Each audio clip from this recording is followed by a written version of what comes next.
The Feast of Tabernacles, the Hope of the Church. George H. Warnock. He that believeth on me, the work that I do shall he do also, and great works than these shall he do, because I go unto my Father. John 14:12. Eye has not seen, nor ear heard, neither have entered into the heart of man the thing which God has prepared for them that love him. But God has revealed them unto us by his Spirit. For the Spirit searcheth all things, the deep things of God. 1 Corinthians 2:9-10.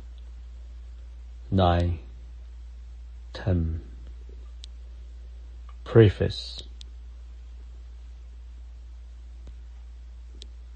This book was first written in the spring of 1951 and published a few weeks later, and seemed to lay almost dormant for a number of years. For revivals were sweeping the country, and the spiritual drought for many decades had given way to times of refreshing. God has much more for his people, but as long as the blessings continue to flow, very few seem to be interested in anything more. But then there came a famine in the land, and once again God was able to speak to the hearts of his people. In spite of all the wonderful things that were taking place in the church, God's people were beginning to realize that something very vital was lacking. And many began to lose interest in the spectacular. The big tents were folded up, and the people began to gather together just to hear what God was saying. That it developed a new hunger to know God's ways, a new thirsting after God and righteousness.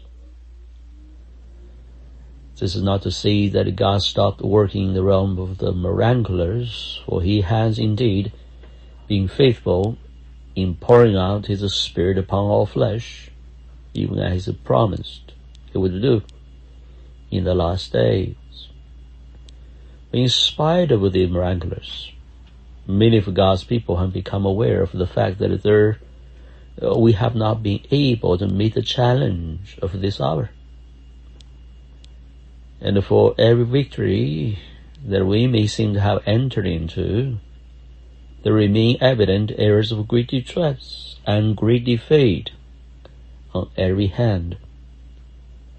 The church has still not become that vital, living manifestation of Christ in the earth that she should be.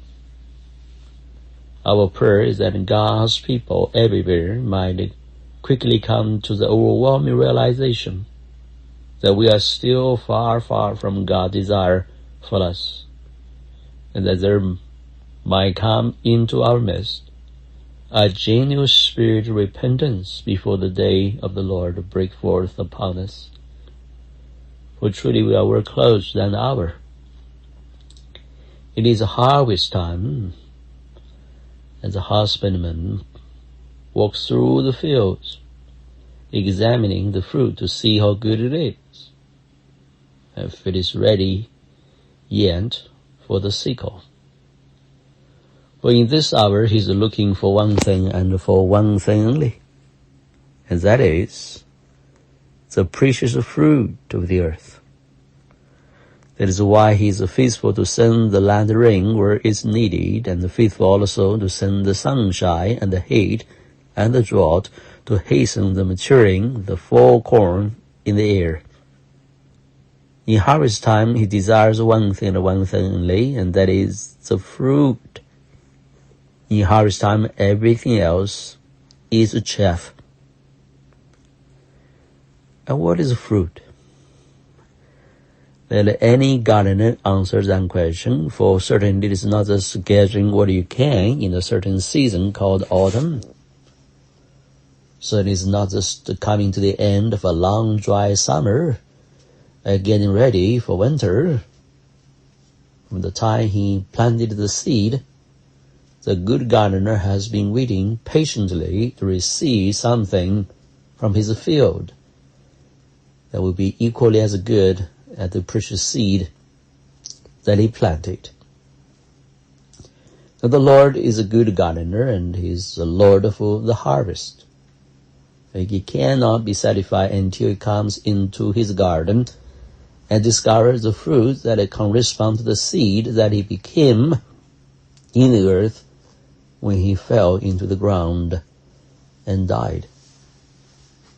And so, beloved, let us remember that harvest time is a threshing time. Things not strange concerning the fiery trial which is to try you. Let us not be discouraged when we see all the devastation that is taking place and will yet take place in the political, the economic, and the religious world. For all must be crushed in pieces in this day, when God is shaking not the earth only, but also the heaven. And let us remember that he is doing this for his own glory and for your sake and mine. We have a kingdom which cannot be shaken, or we must be loose from all the entanglements of this present world system. God has been very patient with us as he prepared our hearts, planted the good seed, weeded the soil, watered it with the showers of heaven, as I sent the sunshine to dry up the stalk and to mature the fruit. Be ye also patient, establish your hearts, for the coming of the Lord draws nigh. August 1980.